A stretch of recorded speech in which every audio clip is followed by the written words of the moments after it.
So, growing up, I absolutely hated my calling or my purpose, if you will. And I think a lot of men can resonate because a lot of us men, um, we know what we are called to do or to be. We just don't step into it. And this is not because we don't care, certainly not because we're lazy. I think it's has a lot to do with us waiting to feel ready. And I started off saying I wanted nothing at all to do with my purpose, and that's writing and being creative generally, which I realized from a very young age. I remember in my early teens, um, back in high school when I was in Nigeria. This is in the days of Noah, when Valentine's period was approaching. Friends of mine would come with blank sheets of paper, fold them up, draw hearts or flowers on one side, and I'd write romantic letters or love poems in it. Um, I don't know if we had blank cards back then. I might be wrong, but in any case, that's what I did. And I remember doing that. Writing those poems or love letters effortlessly. It didn't take me a whole day to scribble them down. And I did that throughout high school. I did it in uni as well. And in fact, today, whenever I buy cards to give people on special occasions, they're always blank cards, and the words just flow. So that was me, and that's what I was called to do or to be. The thing is, I never ever believed in that gift or that calling, and I didn't do that because I replaced that calling with comparison. I always wanted to be good. I wished I was good in math or sciences, like a few of my friends I grew up with who later became engineers, went into IT, computer science, and the like. And because you're conditioned from a young age, those are the more marketable and valuable fields, so, yeah, and so I always, so for that reason, I never believed, even if, on occasion when people told me how good I was, I internalized my own self-critic and shut all of them down. And so I did that for a good chunk of my life, and I buried those gifts, and obviously that led to lack of motivation. And I had to learn in a very hard way that, motivation is nothing but a feeling. And also that life does not wait for you to sort out your feelings or to be motivated. And, before I knew it, the years and the decades just passed me by. The 90s became the early 2000s, it became 2010 became 2020, and on and on. And it was only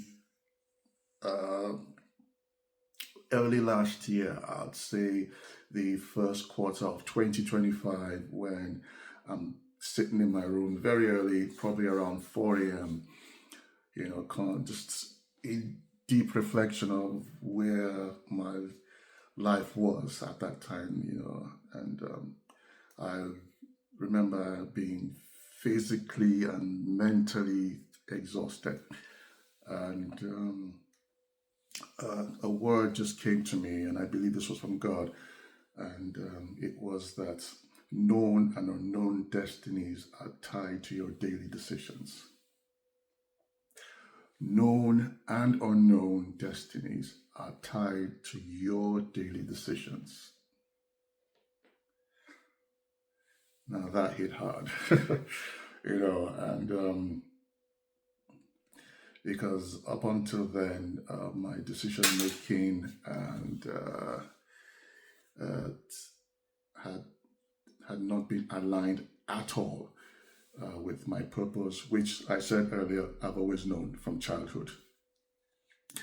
And so I had to really think long and hard, and I started trying to be disciplined, which wasn't easy at first. Um, but every time I would hesitate, I would always be reminded of that quote in my head, that very sobering thought. And so I just kept at it, being disciplined and just trying, because for the majority of my life, I've been thinking about doing stuff. And so I had to be intentional about actually doing stuff, acting out my thoughts and whatever God put in me.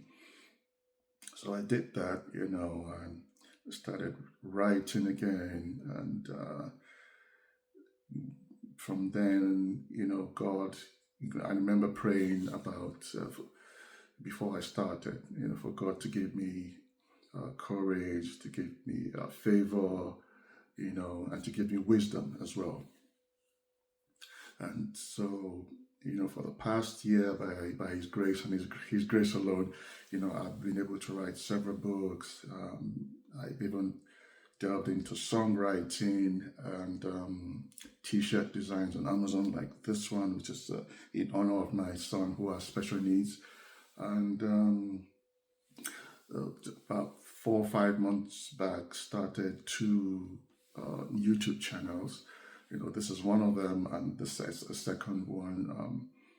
Is for my songs, strictly for my songwriting and to encourage people through my songs. I say all that, not to brag in any shape or form, because in a lot of ways I'm still struggling. In fact, my books are still, they're gathering dust on the digital shelf as I speak. And so are my shirt designs. But I'm not fussed about that at all, because I know in God's time, like my pastor, Pastor Barry always says, shout out to Pastor Barry, it only takes one person, so just step out, just takes one person to see your work, and then everything blows up from there. And this is what I want to encourage us brothers about, because like I started by saying, a lot of us may know, within you, what you're here called to do, because there's that feeling inside of you that never just refuses to leave, like a stubborn stain that no amount of bleach, can erase. And but for some reason, for me, part of it was fear of failing, fear of being seen and seen to fail, which would eventually lead to me being exposed. And so, but if it's for you, if God has put that thing in your hands, in your heart, all you have to do is trust and go, and or trust and obey, like the famous song says. And for another thing I want to encourage us with, if God just is, he's got everything planned for you. All we have to do is step. So that's all I had to do. Even if you step out, if it's an inch, God sees you and He sees that tiny effort and says, I can do something with that. I can work with that, because A, B, C has moved, and He not only touches what your efforts are, He blesses them, not by adding on to what you already have, your gifts, your talents. He multiplies, because that's what God is. He's it's exponential with God. And so all He needs is for us to step out in faith and step out in fear, like I did. And in fact, I'm recording this video nervous, but before I started recording, I looked down on nervous and said, nervous, you don't get a vote, not today, not ever, and I had to speak out and claim that, and I encourage us to do that as well.